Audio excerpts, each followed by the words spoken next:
ওনারা যদি জুলাই আন্দোলনকে তাদের একক অর্জন বলে দাবি করতে চান, তখন তো আমাদের মন ব্যথিত হয় মাননীয় স্পিকার। তখন তো আমরা তাদেরকে এই মন কিভাবে দিব মাননীয় স্পিকার? মাননীয় স্পিকার, কিছুদিন পূর্বে বিরোধী দলের এক সদস্য এই সংসদে বলেছিলেন যে তৎকালীন জুলাই আন্দোলনে স্বরাষ্ট্রমন্ত্রীকে দেখিয়ে এক পুলিশ অফিসার যে ভিডিও দেখাচ্ছিল যে একটা গুলি করলে একটাই মরে, বাকিরা সরে না, যারা সরে না এটা নাকি তারাই ছিলেন মাননীয় স্পিকার। সেখানে তো আমরাও ছিলাম মাননীয় স্পিকার। তাহলে আমাদের 400-র অধিক সহযোদ্ধাকে আমরা কিভাবে হারালাম? মাননীয় স্পিকার, এই সংসদের প্রথম দিন থেকেই আননেসেসারি একটি জুলাই সনদ নিয়ে বিতর্ক শুরু করেছেন মাননীয় স্পিকার। আজকে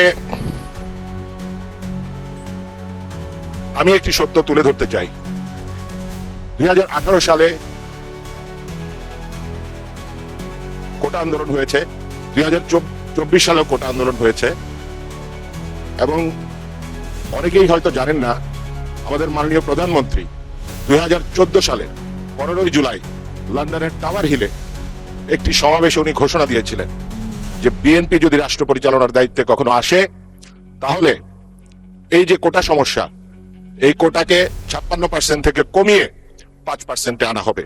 আমাদের মাননীয় প্রধানমন্ত্রী কতটা বিচক্ষণ, কতটা দূরদর্শী মাননীয় স্পিকার, যে আজ থেকে সেই 2014 সালে তিনি সেটা উপলব্ধি করতে পেরেছিলেন। মাননীয় স্পিকার, 2024-এর গণহত্যার দাগ লেগে আছে আওয়ামী লীগের হাতে, 90-এর ছাত্র হত্যার দাগ লেগে আছে জাতীয় পার্টির হাতে, আর 71-এর গণহত্যার দাগ লেগে আছে আরেকটি দলের হাতে। মাননীয় স্পিকার, বিএনপি, মাননীয় সদস্য, আপনি 2 মিনিটে আপনার বক্তব্য শেষ করেন। 2 মিনিট। মাননীয় স্পিকার, বিএনপি একমাত্র দল যাদের হাতে কোনো রক্তের দাগ নেই। বিএনপি হচ্ছে বাংলাদেশের মানুষের আশ্রয়স্থল, এবং বিএনপি গণমানুষের অধিকার নিয়ে, গণতন্ত্র নিয়ে কাজ করে।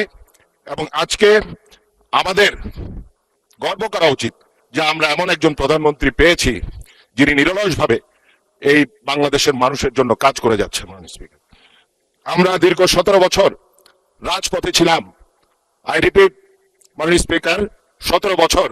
এখানে আমার ডান পাশে যারা বিরোধী দলের সদস্যরা আছেন, তাদের অনেকের রাজনৈতিক ক্যারিয়ারও হয়তো 3-4 বছরের বেশি নয়।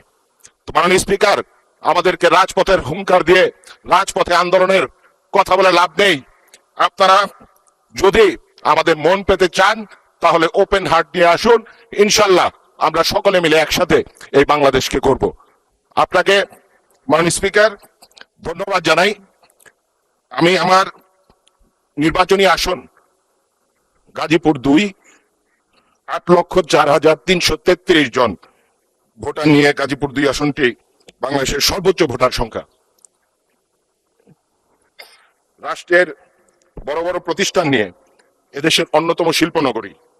এটি উত্তরবঙ্গের সাথে ঢাকার গেটওয়ে। গাজীপুরে আছে উন্নয়নের নামে বিগত ফ্যাসিস্ট সরকারের লুটপাটের নিদর্শন বিআরটি প্রকল্প, যা বর্তমানে গলার কাটা হয়ে দাঁড়িয়েছে। এটাকে দ্রুত অপসারণ করা দরকার, কারণ এটা যানজট, দুর্ঘটনা স্থানে পরিণত হয়েছে। এটাকে সরিয়ে এলিভেটেড এক্সপ্রেসওয়ে। ধন্যবাদ মাননীয় সদস্য। আচ্ছা, 1 মিনিটে শেষ করেন। মাননীয় স্পিকার, আরো মাননীয় স্বরাষ্ট্রমন্ত্রীকে অনুরোধ করছি, মাদকের বিরুদ্ধে আমাদের মাননীয় প্রধানমন্ত্রী যে 0 টলারেন্স নীতি ঘোষণা করেছেন, তার আওতায় গাজীপুরকে বিশেষ নজর দিতে। এখানে গাজীপুরের তরুণদের মাদকের ছোবল থেকে বাঁচাতে না পারলে শিল্প, বাণিজ্য এবং ঢাকা শহরের নিরাপত্তা বিঘ্নিত হবে। মাননীয় স্পিকার, আমরা বর্তমানে মাদক সেবীদেরকে ধরা হচ্ছে, কিন্তু মাদকের বড় বড় ডিলাররা কিন্তু বেঁচে যাচ্ছে। তো সুতরাং আমি মাননীয় স্বরাষ্ট্রমন্ত্রীকে অনুরোধ করব যে একটা পলিসি করার জন্য, যারা ড্রাগ ট্রাফিকিং কে আমরা কন্ট্রোল করতে পারি। মাননীয় স্পিকার, ধন্যবাদ।